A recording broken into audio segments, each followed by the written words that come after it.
আজকে আমি আপনাদের সাথে শেয়ার করব চুষি পিঠা রেসিপি। আমি নিয়েছি 2 বাটি চালের গুঁড়ো, আপনারা যে কোনো বাটির মেজারমেন্ট করতে পারেন।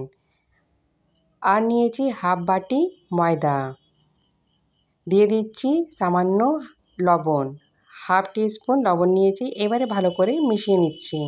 মেশানো হয়ে গেছে, তাতে দিয়ে দিচ্ছি তাল।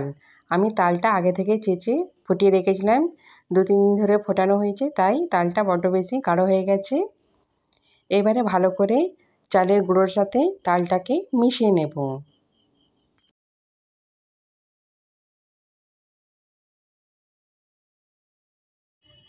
তালের সাথে চালের গুঁড়ি মেশানো হয়ে গেছে বন্ধুরা।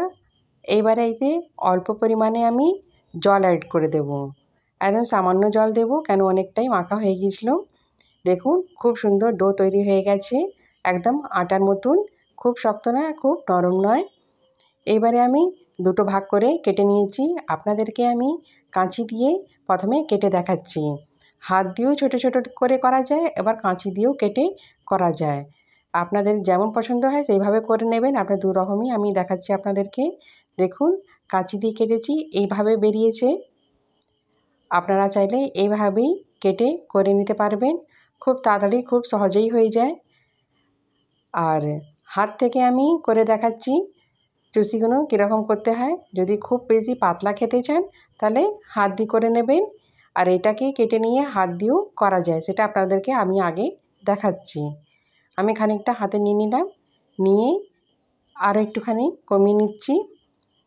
যতটা পাতলা হবে ততটাই খুব সুন্দর হবে এই চুষিগুলো। দেখুন এইভাবে আমি সুন্দর করে তৈরি করে নিয়েছি। আর এই যে কাঁচি দিয়ে কাটা আছে সেটা দিয়েও তৈরি করা যায়। দেখুন আমি সব কটাই তৈরি করে নিয়েছি, কাঁচি দিয়ে কেটেই করেছি, এই জন্য খুব সহজে খুব তাড়াতাড়ি হয়ে গেল। অবশ্যই সবাইরা হাত দিয়েছে তাই হয়ে গেছে। আমি নিয়েছি 1 লিটার মতন দুধটা আগে থেকেই কড়াতে বসিয়ে দিয়েছিলাম, গরম হয়ে গেছে, এবারে ফুটে এসেছে। ফ্লেমটা আমি লো করে দিয়েছি, আর আস্তে আস্তে তৈরি করা চুষিগুলো দিয়ে দিতে হবে।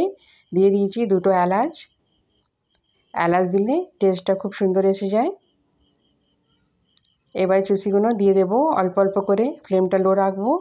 আর দিয়েই সঙ্গে সঙ্গে খুন্তি দিয়ে নাড়বো না, খানিকক্ষণ পরে খুন্তি দিয়ে নাড়তে হবে। সব কটা দিয়ে দিয়েছি, এবার আস্তে আস্তে করে নাড়তে হবে যাতে ঘেটে না যায় বা কেটে না যায় খুন্তি দিয়ে।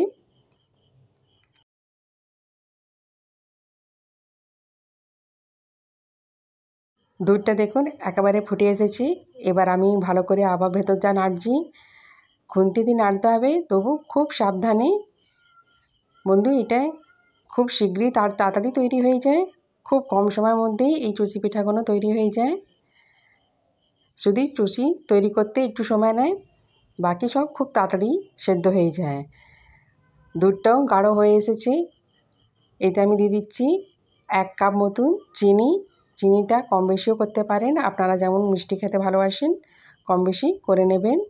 দিয়ে আবার আস্তে করে আবার নাড়ান করে দিয়ে মিশিয়ে নিচ্ছি। চিনিটা মেশানো হয়ে গেছে, খানিকক্ষণ পরে আমি আবার নাড়ছি, চিনিটা গলে গেছে আর দুধটাও খুব গাঢ় হয়ে এসেছে। আর আমি বেশি ফোটাবো না, চুষি পিঠা একেবারেই রেডি হয়ে গেছে। চুষিগুলো একেবারে সেদ্ধ সুন্দর হয়ে গেছে। গ্যাসটা আমি অফ করে দিয়েছি, এবার আমি সার্ভ করব। বন্ধুরা এই রেসিপিটা আপনাদের কেমন লেগেছে আমাকে নিশ্চয়ই কমেন্টস করে জানাবেন। আর এই পিঠেটা অবশ্যই তৈরি করে খেয়ে দেখবেন আর সবাইকে খাওয়াবেন, খুবই ভালো লাগে খেতে। আমার ঘরে তো সবাইরা খেতে খুব পছন্দ করে। বন্ধুরা ভিডিওকে লাইক শেয়ার কমেন্টস অবশ্যই করে দেবেন। আসবো অন্য ভিডিওর সাথে।